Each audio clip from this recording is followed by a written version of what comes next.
3 महिना अगाडि यो क्यानोनको 7070 अस्ट्रेलियाबाट एउटा दाइले लिएर आउनु भयो, तर उहाँलाई खासै क्यामेरा चलाउन आएन।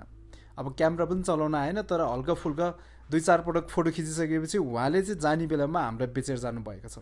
अब क्यामेरा एकदम नै ब्रान्ड न्यू कन्डिसनमा छ। सटर काउन्ट जम्मा 3500 छ। अब 3500 भनेको 2-3 दिन खिचे पनि भइ नै हाल्छ है त गाइस। अब यो क्यामेराको प्राइस ब्रान्ड न्यूमा सुनियो भने 1,25,000-26,000 छ, तर सेकेन्ड ह्यान्डमा जस्ट हामीले 65,000 मै दिइरहेको छौँ गाइस, विथ किट लेन्ससँग है त। अब यो क्यामेरा किन्दा ब्याग, चार्जर, मेमोरी कार्ड जस्तो कुराहरू त्यसमाथि अझै तपाईँले फ्रीमा पाउन सक्नुहुन्छ। तपाईँहरूलाई त यो लटरी नै लाग्यो जस्तो। अब यो क्यामेराको फिचर्सहरूको बारेमा कुरा गर्नुहुन्छ भने यसमा वाइफाई छ, ब्लुटुथ छ, माइक पोर्ट छ, स्क्रिन टच छ, फ्लिप स्क्रिन छ, वाइफाई छ। यो क्यामेरामा तपाईँहरूलाई चाहिने बेसिक सबै फिचर्सहरू छ। यदि तपाईँहरूलाई 80D 90D लिन मन थियो तर तपाईँको बजेट हल्का पुगेको छैन भने त्यो केसमा पनि यो क्यामेरा चाहिँ तपाईँहरूको लागि चाहिँ बेस्ट अप्सन हुनसक्छ है त। अब पिक्चर क्वालिटीकै कुरा गर्नुहुन्छ भने हेर्नुहोस्, जति नै जुम गर्दा पनि एकदम नै सार्प छ।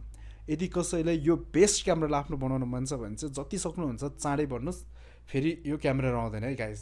हाम्रो बायोमा नम्बर छ, तपाईँहरू डाइरेक्टली कल पनि गर्न सक्नुहुन्छ कि त वाट्सएपमा मेसेज पनि गर्न सक्नुहुन्छ। अब कसैलाई आफ्नो क्यामेरा बेच्नु छ, एक्सचेन्ज गर्नु छ भने त्यसमा पनि हामी रेडी छौँ है त। क्यामेरा किन्ने होइन त, अब चाहिँ किन्नै पऱ्यो।